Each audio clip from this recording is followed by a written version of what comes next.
Hello friends, welcome back to my channel. मैं हूं आपकी फ्रेंड वर्षा। फ्रेंड्स, आज के इस वीडियो में हम टाइप्स ऑफ सैम्पलिंग के बारे में डिस्कस करेंगे।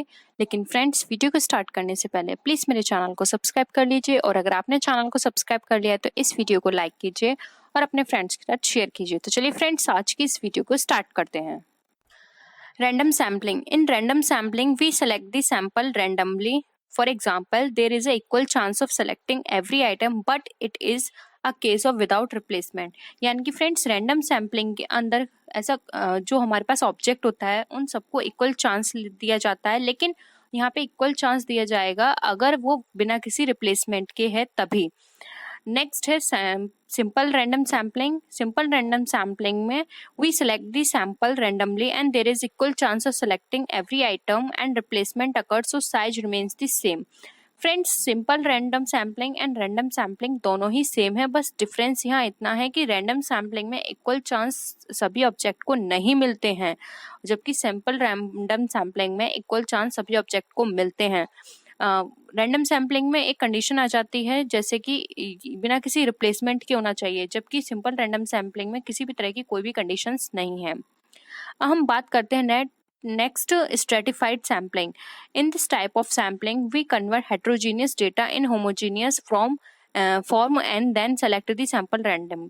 फ्रेंड्स, इस सैम्पलिंग के अंदर स्ट्रेटिफाइड का मतलब होता है आप उसको अलग अलग करें, यानी कि हम जानते हैं कि होमोजीनियस एंड हेट्रोजीनियस क्या होते हैं, तो हमको वही निकालना है। इट मीन्स जो जिस रिसर्च के पर्पज से हमने डेटा कलेक्ट किया है सिर्फ हमें वही कलेक्ट करना है। हम इसमें एक एग्जांपल ले सकते हैं। फॉर एग्जांपल, हमें किसी गर्ल्स के व्यूज चाहिए किसी भी पर्टिकुलर प्रॉब्लम को लेकर, तो हम क्या करेंगे, पूरी क्लास में जाएंगे, लेकिन वहाँ पे सिर्फ हम डिफ्रेंशिएट कर देंगे, स्ट्रेटिफाइड कर देंगे गर्ल्स एंड बॉयज़ में, क्योंकि हमें सिर्फ डेटा चाहिए गर्ल्स से। तो वहाँ पे क्या किया हमने, स्ट्रेटिफाइड कर दिया, सिर्फ हमने गर्ल्स को सेलेक्ट किया, तो बॉयज़ एंड गर्ल्स को स्ट्रेटिफाइड कर दिया। तो ये हमारी स्ट्रेटिफाइड सैम्पलिंग कहलाती है। नेक्स्ट आता है systematic sampling. In this type of sampling we follow a system for collecting a sample on your own and rest of the sample are automatically selected at equal from each other. अब इसमें क्या है, systematic sampling में क्या होता है कि इसमें से हम कुछ सैंपल तो ले लेते हैं और बाकी जो सैंपल होते हैं वो ऑटोमेटिकली सेलेक्ट हो जाते हैं किसी दूसरी चीज़ के लिए या किसी दूसरे पर्पस के लिए। तो यहाँ पे सिस्टमैटिक का मतलब है कि हम पहले से ही प्लान करके चलते हैं कि हमें सिर्फ इन इन बच्चों को लेना है। फॉर एग्जाम्पल, हमने डिसाइड किया कि हमें सिर्फ 40 ईयर एज के बच्चे चाहिए, ना हमें 13 ईयर के चाहिए, ना हमें 15 ईयर के ग्रुप के बच्चे चाहिए, हमें सिर्फ 40 ईयर एज ग्रुप के बच्चे चाहिए।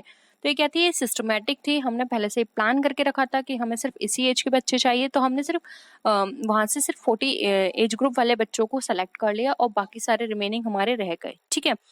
नेक्स्ट आती है cluster sampling. It is also known as area sampling. In this type of sampling, we make groups out of heterogeneous data and then select the groups randomly. अब इसमें क्या होता है, यहाँ क्लस्टर सैम्पलिंग के अंदर हम जब भी हम डेटा कलेक्ट करते हैं तो हेट्रोजीनियस से जो भी हमारा डेटा होता है वो हम ले लेते हैं, जो भी हमारे पर्पस से रिलेटेड होता है।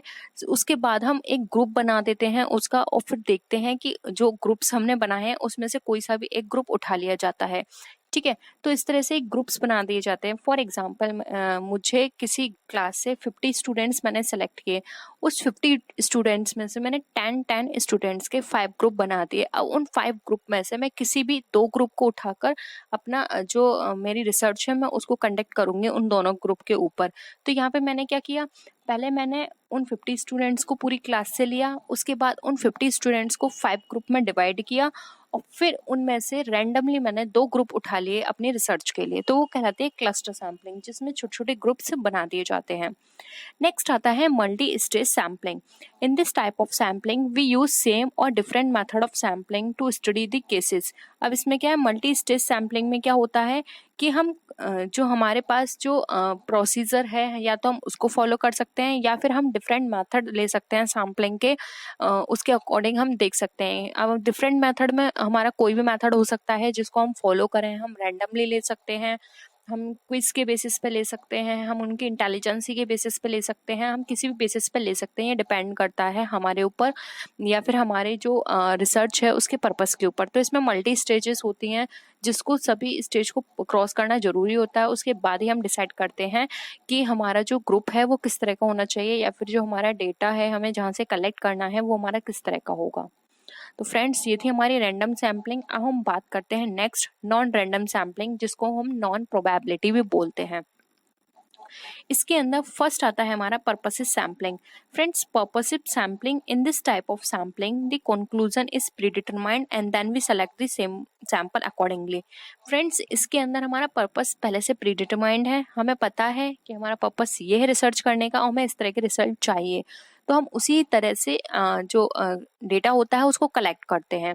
तो इसमें क्या है, हमारा बस पर्पस पूरा होना चाहिए, हम उसके अकॉर्डिंग करते हैं।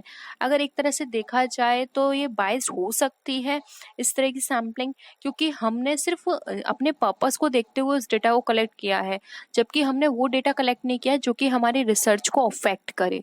ठीक है, तो बायस हो सकती है, हम कह सकते हैं कि इस तरह की रिसर्च बायस हो सकती है, लेकिन इस तरह की रिसर्च में सिर्फ वही डेटा कलेक्ट किया जाता है जो कि हमारे पर्पस को फुलफिल करे। नेक्स्ट है convenience sampling. Convenience sampling, it is also known as chunk sampling, incidental sampling, and in this type of sampling we get the sample in a convenient way from collection and guidance. अब convenience sampling में हम अपनी convenience के according sample collect करते हैं। For example, मुझे लगा कि मुझे जो रिसर्च करनी है उसके लिए जो डेटा चाहिए वो मुझे मेरे आस पड़ोस से मिल सकता है, तो मैंने क्या किया, कहीं दूर एनालिसिस करने की जगह अपने आसपास के लोगों से ही डेटा कलेक्ट करवा लिया। तो एक तरह से ये भी बाइसनेस का ही कारण है, क्योंकि हर सिचुएशन हर जगह नहीं अप्लाई की जा सकती। हो सकता है मैं जिस पर्पस के लिए डेटा कलेक्ट कर रही हूँ उस तरह की प्रॉब्लम्स मेरे आसपास वाले लोग फेस ना कर रहे हों। तो यहाँ पे क्या होता है, लोग बस अपनी कन्वीनियंस के अकॉर्डिंग इस तरह के डेटा को कलेक्ट कर लेते हैं, जिससे कि प्रॉपर रिजल्ट नहीं आते। हम ये नहीं कह सकते कि रिजल्ट नहीं आएंगे, रिजल्ट आएंगे, लेकिन वो 100% बिल्कुल ठीक होंगे ये कहना मुश्किल है। तो कन्वीनियंस सैम्पलिंग के अकॉर्डिंग हम अपनी कन्वीनियंस के अकॉर्डिंग जो हमें पास लगता है या जो भी हमें डेटा कलेक्ट करना जहाँ से ईजिली होता है, इसमें हम वहाँ से डेटा कलेक्ट करते हैं। अब नेक्स्ट आता है judgemental sampling. In this type of sampling we collect our sample on the basis of experience, expert knowledge and accordingly to जज।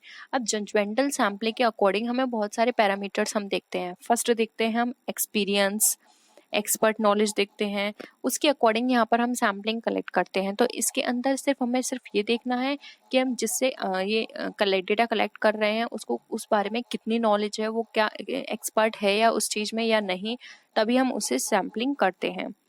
नेक्स्ट आता है quota sampling. In this type of sampling quota is fix for every enumerators and they have to collect the sample by using any bias method.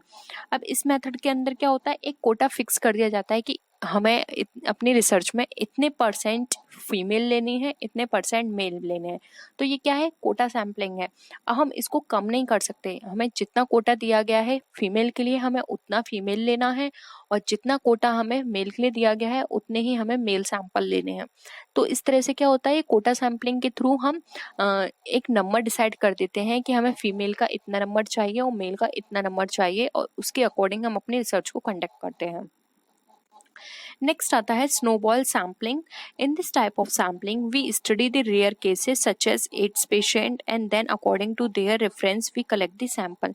Friends, snowball जो होती है ये mostly study वहाँ की जाती है जहाँ पे थोड़ा कुछ रेयर केसेस जो होते हैं, जैसे कि रेयर केसेस भी बोल सकते हैं हम इन्हें, या फिर हम इनको कुछ ऐसे बहुत ही ज़्यादा सेंसिटिव केसेस भी बोल सकते हैं, जैसे कि एड्स पेशेंट है। अब इन लोगों से रिसर्च कलेक्ट करना या फिर किसी भी तरह की इंफॉर्मेशन कलेक्ट करना थोड़ा मुश्किल होता है, क्योंकि ये लोग इस टॉपिक पे बात नहीं करना चाहते। ये क्या हमारी सोसाइटी इस तरह की है कि इस तरह के टॉपिक्स पे बात नहीं करना चाहती खुल के, यहाँ तक कि कुछ लोगों को तो इसके बारे में प्रॉपर नॉलेज भी नहीं होती।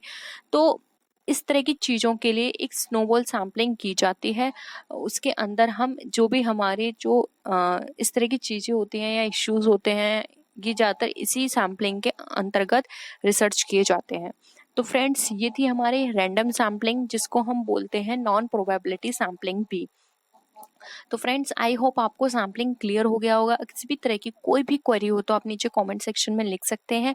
आप मुझसे मेरे फेसबुक पेज या फिर मेरी इंस्टा आईडी से भी कनेक्ट हो सकते हैं। और फ्रेंड्स अगर किसी भी तरह की कोई भी रिक्वेस्ट हो तो आप नीचे कमेंट सेक्शन में ज़रूर बताइए, मैं कोशिश करूँगी जल्द से जल्द उस पर वीडियो बनाने की। फ्रेंड्स नेक्स्ट वीडियो में हम फिर मिलते हैं और भी अच्छी वीडियोज़ के साथ। तब तक के लिए बाय बाय।